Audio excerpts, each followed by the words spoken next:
Selamat pagi, Ibu dan teman-teman. Kami dari kelompok 11 akan mempresentasikan hasil kerja kami. Berikut penjelasannya. Perkenalkan, nama saya Darianus Gunulir Mabutun. Saya akan bawakan materi tentang sejarah perkembangan psikologi positif. Psikologi positif dimulai sebagai bidang baru psikologi pada tahun 1998 ketika Martin Seligman memilihnya sebagai tema untuk masa jabatannya sebagai Presiden American Psychological Association. Dalam kalimat pertama bukunya, Kebahagiaan Otentik, Seligman menyatakan, selama setengah abad terakhir, psikologi telah dikonsumsi dalam satu topik saja, yaitu penyakit mental. Pertemuan puncak psikologi positif pertama diadakan pada tahun 1999. Konferensi internasional pertama tentang psikologi positif diadakan pada tahun 20 dan perhatian lebih banyak diberikan oleh masyarakat umum pada tahun 2006 ketika dengan menggunakan kerangka yang sama. Pada bulan Juli 2009, Kongres Dunia pertama tentang psikologi positif berlangsung di University of Pennsylvania. Asosiasi Psikologi Positif Internasional atau IPPA adalah asosiasi yang baru-baru ini didirikan yang telah berkembang menjadi ribuan anggota dari 80 negara. Bidang psikologi positif saat ini paling maju di Amerika Serikat dan Eropa Barat.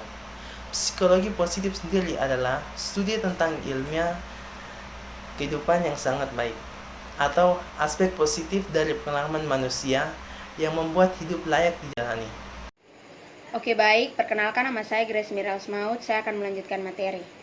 Pada awalnya, psikologi memiliki 3 tujuan utama, yaitu menyembuhkan penyakit mental, membantu semua orang untuk terus hidup dengan lebih produktif dan bermakna, mengidentifikasi dan memelihara bakat atau potensi manusia. Namun setelah Perang Dunia Kedua, yang timbul di tengah masyarakat adalah kesedihan dan trauma yang mendalam, sehingga muncul berbagai penyakit mental seperti stres, depresi, dan trauma. Pada bulan Juni 2009, Kongres Dunia pertama tentang psikologi positif berlangsung di University of Pennsylvania. Asosiasi Psikologi Positif Internasional adalah asosiasi yang baru-baru ini didirikan yang telah berkembang menjadi ribuan anggota dari 80 negara berbeda. Misi dari Asosiasi Psikologi Positif Internasional ada 3, yaitu yang pertama, memajukan ilmu psikologi positif di seluruh dunia dan untuk memastikan bahwa bidang ini terus bertumbuh pada ilmu ini.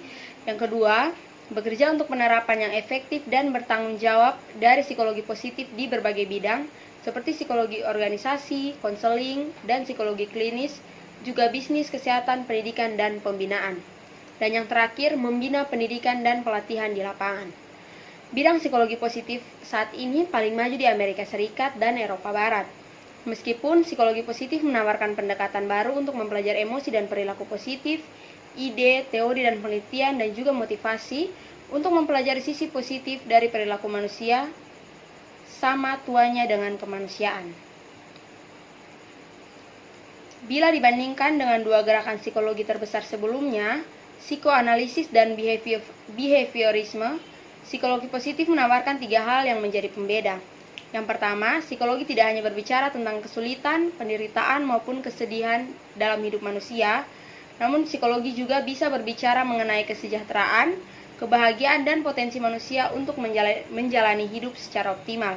Yang kedua, psikologi positif percaya bahwa hidup tidak semata-mata ditentukan oleh riwayat masa kanak-kanak kita. Manusia bukanlah produk masa lalunya semata, melainkan manusia juga mampu menentukan masa depannya sendiri.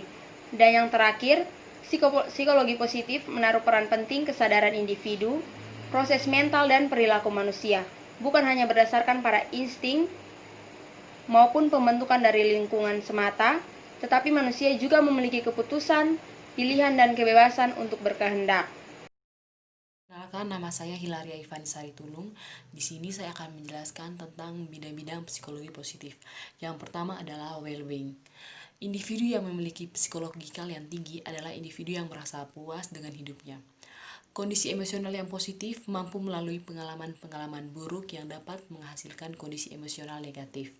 Memiliki hubungan yang positif dengan orang lain mampu menentukan nasibnya sendiri, tanpa bergantung dengan orang lain. Mengontrol kondisi lingkungan sekitar, memiliki tujuan hidup yang jelas dan mampu mengembangkan dirinya sendiri. Terima kasih. Perkenalkan, nama saya Juan Valentino Bey. Saya akan melanjutkan hasil presentasi kami mengenai happiness. Kebahagiaan didefinisikan sebagai kondisi psikologi yang positif yang ditandai oleh tingginya tingkat emosi positif dan rendahnya tingkat emosi negatif. Munculnya psikologi positif sebagai kajian modern dalam dunia psikologi diharapkan dapat mendorong manusia untuk menyadari sifat-sifat positif yang dimilikinya, sehingga mereka dapat mencapai hidup yang lebih bahagia dan berkualitas. Kebahagiaan memberikan berbagai dampak positif dalam segala aspek kehidupan dan akan mengarahkan pada hidup yang lebih baik. Misalnya, memberikan kita kesempatan untuk menciptakan hubungan yang lebih baik, menunjukkan produktivitas yang lebih besar, memiliki umur yang lebih panjang, kesehatan yang lebih baik, kreativitas yang lebih tinggi, dan kemampuan pemecahan masalah dan membuat keputusan mengenai rancangan hidup dengan lebih baik. Kebahagiaan adalah istilah umum yang menunjukkan kenikmatan atau kepuasan yang menyenangkan dalam kesejahteraan, keamanan, atau pemenuhan keinginan. Kebahagiaan adalah pencapaian cita-cita dan keberhasilan dalam apa yang diinginkan.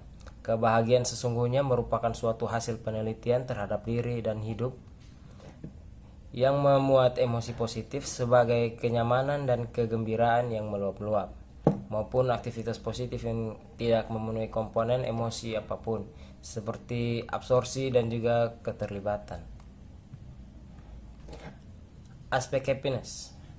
Menurut Harlock, terdapat 3A aspek kebahagiaan, yaitu acceptance atau penerimaan, affection atau kasih sayang, dan achievement atau pencapaian.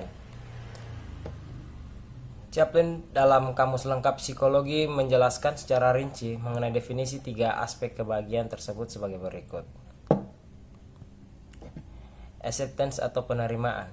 Menurut suatu yang ditandai dengan sikap positif atau menolak. Dalam praktis klinis, pengakuan atau penghargaan terhadap nilai-nilai individual tanpa menyertakan pengakuan terhadap tingkah lakunya, tanpa keterikatan emosional yang terdapat di pihak terapis yang bersangkutan. Yang kedua, affection atau kasih sayang. Merupakan perasaan yang sangat kuat akan cinta, suatu kelas yang luas dari proses-proses mental, termaksud perasaan, emosi, suasana hati, dan temperamen. Dan yang ketiga, achievement atau pencapaian. Merupakan suatu pencapaian atau hasil yang telah dicapai, suatu tingkat khusus dari kesuksesan karena mempelajari tugas-tugas atau tingkat tertentu dari keahlian dalam tugas-tugas sekolah atau akademis. Apabila seorang lansia tidak dapat memenuhi acceptance atau achievement dan affection tersebut, maka akan sulit baginya untuk dapat mencapai kebahagiaan. Oke, presentasi berikutnya saya berikan ke teman saya. Oke, baik. Saya akan melanjutkan materi dari Saudara Valen tentang bidang psikologi positif. Yang ketiga yaitu optimisme. Menurut Seligman, optimisme adalah kebiasaan berpikir positif yang dilihat melalui gaya penjelasan individu terhadap peristiwa yang dialami atau yang belum dialami. Seligman menyatakan optimisme sebagai suatu pandangan yang menyeluruh, melihat hal yang baik, berpikir positif, dan mudah memberikan makna bagi diri. Individu yang optimisme cenderung lebih baik di sekolah, memiliki kesukaan yang lebih besar sebagai calon pemimpin, lebih tekun, dan memiliki usia yang panjang. Individu yang optimisme percaya bahwa peristiwa buruk hanya berlangsung sementara. Menurut Murrocco, bahwa ciri-ciri orang optimis ada 6, yaitu memiliki visi pribadi. Visi pribadi seseorang akan memiliki cita-cita ideal. Pasalnya, dengan mempunyai visi pribadi, seseorang akan memiliki semangat untuk menjalani hidup tanpa harus banyak mengeluh ataupun merenungi apa yang telah terjadi dan apa yang akan terjadi nanti. Dengan visi pribadi, individu akan mempunyai tenaga penggerak yang akan membuat kehidupan dinamis dan berusaha untuk mewujudkan keinginan-keinginan. Yang kedua, bertindak kontrak. Orang yang optimis tidak akan pernah merasa puas jika yang diinginkan cuma sebatas kata-kata. Artinya, betul-betul mempunyai keinginan untuk melakukan suatu tindakan konkret sehingga secara real menghadapi tantangan yang mungkin timbul. Yang ketiga, berpikir realistis. Seorang optimis akan selalu menggunakan pemikiran yang realistis dan rasional dalam menghadapi persoalan. Jika individu ingin menanamkan optimismenya, maka harus membuang jauh-jauh perasaan dan emosi yang tidak ada dasarnya. Dengan demikian, segala tindakan apapun berlaku didasarkan pada kemampuan untuk menggunakan akal sehat secara rasional. Saya akan memberikan kesimpulan tentang hasil presentasi kami. Psikologi yang berkembang selama bertahun-tahun lamanya lebih mempedulikan kekurangan ketimbang kelebihan yang ada pada manusia. Itulah sebabnya psikologi yang berkutat pada masalah sering disebut sebagai psikologi positif. Psikologi positif tidak bermaksud mengganti atau menghilangkan penderitaan, kelemahan, atau gangguan mental, tapi lebih kepada panggilan emosi positif seperti bahagia, hidup yang bermakna, optimisme, kesejahteraan, dan sebagainya. Sekian dari saya, terima kasih. Demikian hasil presentasi kami. Jika ada yang ingin menanggapi, bisa langsung memberikan pertanyaan.